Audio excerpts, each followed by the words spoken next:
feel like nowadays when we think of Lin in Heroes, we think of a certain ninja, shuriken, brave, double-hitting monstrosity.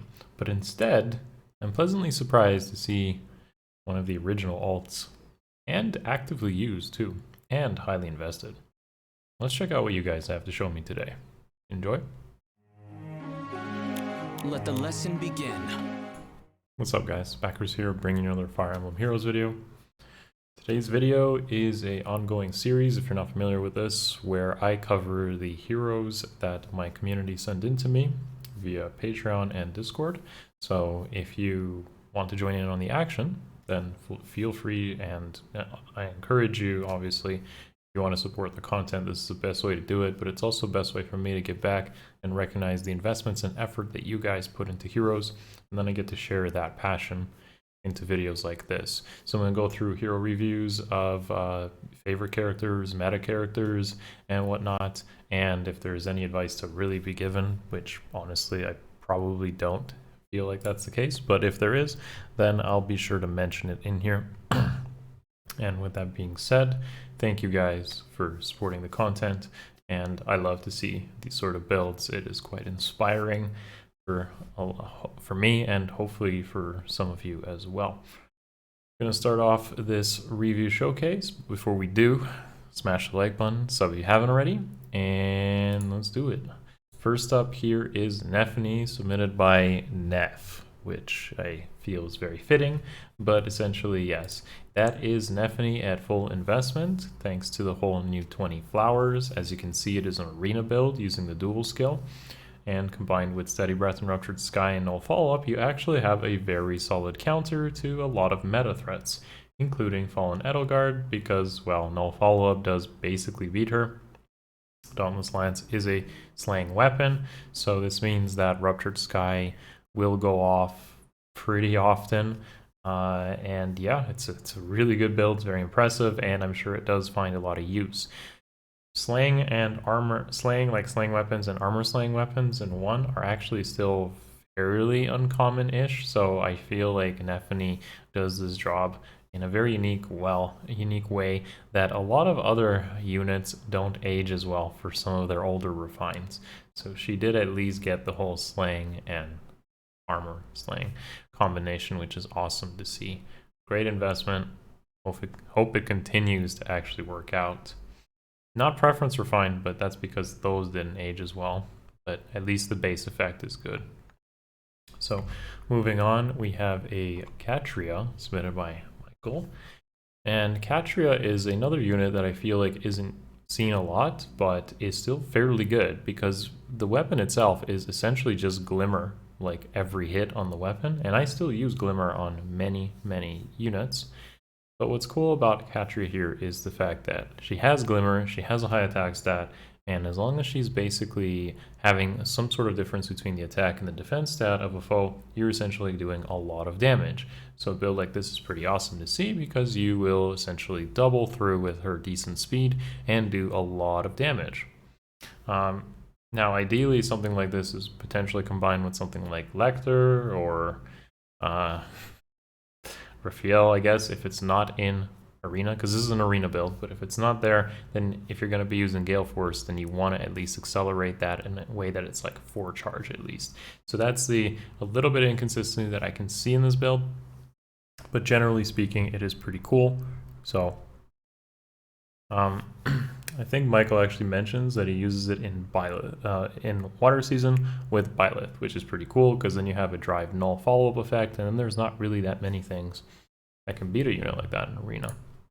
But for sure, in arena with Hector or AR with something like Raphael, Valoria, and even Hector himself is pretty solid. Let's move on. Next up is Lin, which was featured at the beginning of the video.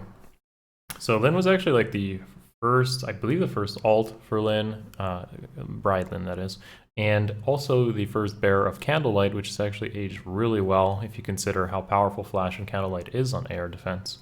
And what you see here is basically a max invested Bridal Lin, and I do feel like it's okay.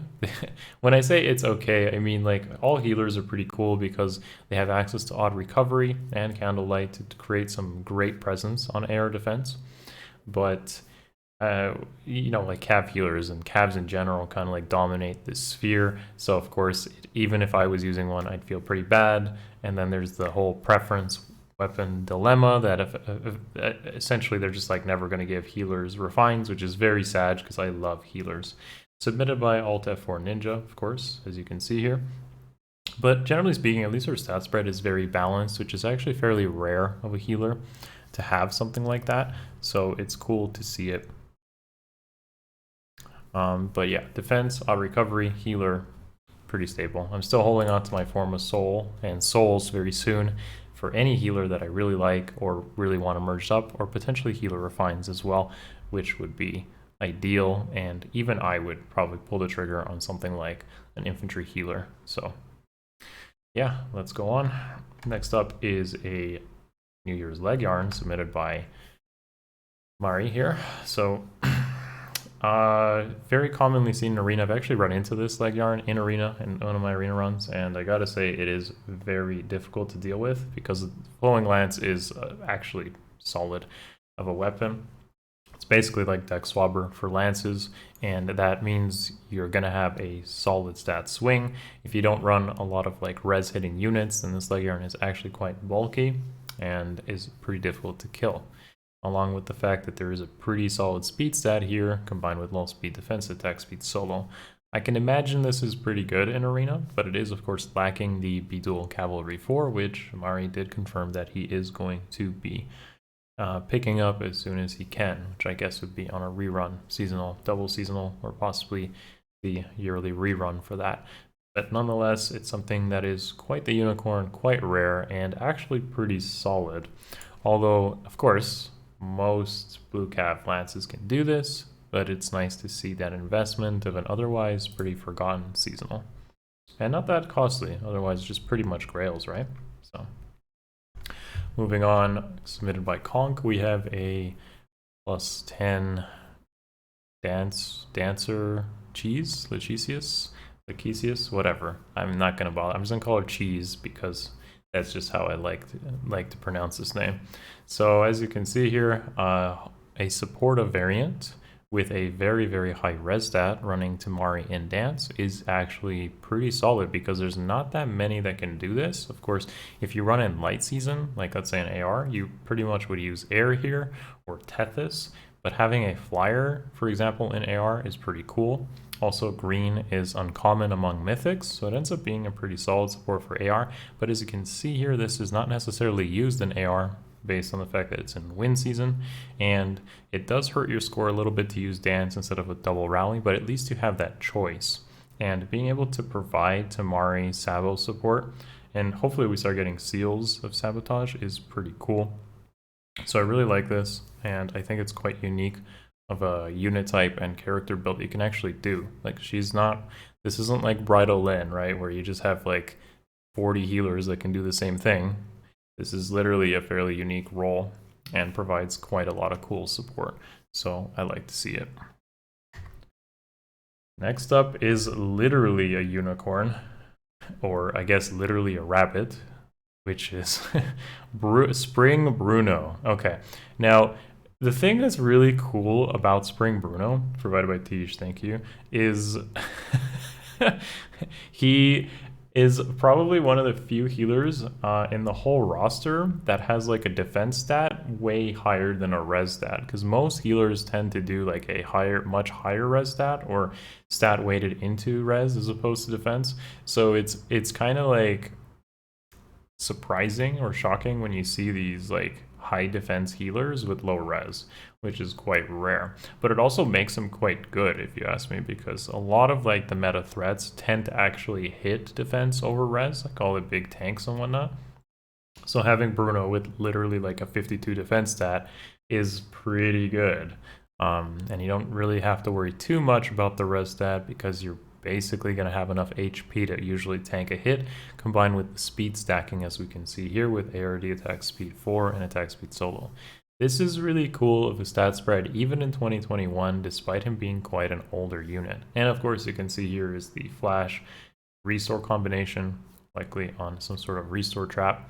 No auto recovery, but maybe no access to it, who knows. Either way, quite the unicorn slash rabbit of the submissions, and I do appreciate seeing this. Next up is another really interesting investment that I wouldn't expect pretty much anyone to make, but here it is. So the Horba, and I'm pretty sure that's how it's pronounced because she says it in game. Yeah, so despite no IV pick here, you have a pretty solid like Gale Force Curtains user because of that really high res stat. And what Evan mentions here is that it's actually pretty solid to kind of just end turn against a lot of mythics because something like Hell hits res, so the Horba basically can tank hits from like res because Hell hits res, which is really cool dynamic because you might not have too many like Gale Force units that can do this. As a Fjorm user myself, I can tell you that I don't have this problem, but there's definitely a lot of these like really squishy kind of glass cannon Gale Force users that end up being more of a detriment than a help, and it really, I can appreciate that like actually you can just tank a hit and not stress out about it. But yeah, essentially you have your whole Air Force, Uller Force kind of initiation sequence where they take Fury recoil damage, and then the Horba and other Wings of Mercy units combined with Curtains or other acceleration comes in and sweeps the team, which is always a pleasantry to watch and execute. Next up is Ashnard submitted by Verd. So I really appreciate Ashnard, but I feel like his time in the spotlight was very short-lived because the meta doesn't really like melee flyers and their lack of access to skills. I mean, you basically have what? Dive bomb, guard bearing, the flight skills, and they just don't really compare. They just really don't compare to some of the amazing stuff that infantry can do. And nowadays even armors with save skills. So you can have like null follow-up, null see disrupt, whatever, right? So Ashnard, despite his amazing bulk, ends up not being able to do as much as he could do because of a lack of access to skills. But that doesn't mean that should the game change, he will not come back in full force because that weapon at the end of the day is still pretty good. It does have IOs built in, it actually does support allies, and that's why you see an arena build presented here, where Ashnard likely has some pretty solid support combined with attack speed Rhine, his weapon, guidance, IOs, a solid stat spread, so realistically, even though he might not find much AR use, he does find some pretty solid arena use, and because of our dual flying 4, ends up being pretty supportive and pretty good if you ask me in that role, as shown by Verd's submission here, which is pretty awesome. Okay, and I believe the last submission here, provided by Matteo, is a Nagi. So, believe it or not, out of all like the dragon armors in this game, I actually feel like Nagi might genuinely be the best one. Which, and if you know me and my perception of dragon armors, to be honest, this is very hotly like contested with something like Athun and Duo Athun, of course, but they're a different color, they have different matchups, and I feel like they have different use cases as well. But Nagi is, in my opinion, probably the best one, or at least very competitive with those two. And again, it's because of this weapon being as good as it is, which really stands out. So a Raven Tome slaying weapon, damage reduction from AoE weapon on a dragon is really strong. Not only is slaying fairly rare, I believe there's only like a handful of dragons that even have access to slaying weapons, but you have a Raven Tome advantage against colorless and reduction from AoE. This makes Nagi actually like one of the best units in general to actually just use on air defense with far save, because you have stuff like Linja who will never be able to bust through this, especially since this is using Dragon Wall, and other AoE casters or anything like that that tries to use AoE to kind of like chunk through your team will fail to do so because of the power of something like Nagi. This build here, I probably would consider something instead like Iceberg, just to consistently throw off some sort of special on that QR for the units that will likely double her, and then she'll double back through QR. But I'm assuming Glacies is to basically say goodbye Ninja Lin, but it's probably overkill if you ask me. Either way, it's really cool, and I'd like to see. Well, I don't know if I'd like to see it considering I use Lin, but I mean, yeah, good unit. Could use. Not me though. Don't want to see. Either way, thank you guys for everyone for the submissions. As always, I plan to do this monthly, so if you appreciate not only the reviews or my opinion of the characters submitted to me, feel free to maybe check out the Patreon over there, see some of the submissions for yourself, and other engagements like the Should You Poll series, where I take votes from there and comments and also add it to these videos to give you guys more info, more fun, and more engagement for me to give back. Thank you guys. Smash the like button, sub if you haven't already. Let me know in the comments below what you think your passion project, your favorite characters are, and why they are. Love you all. See you in the next one.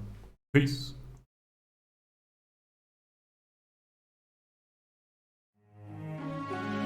It's over.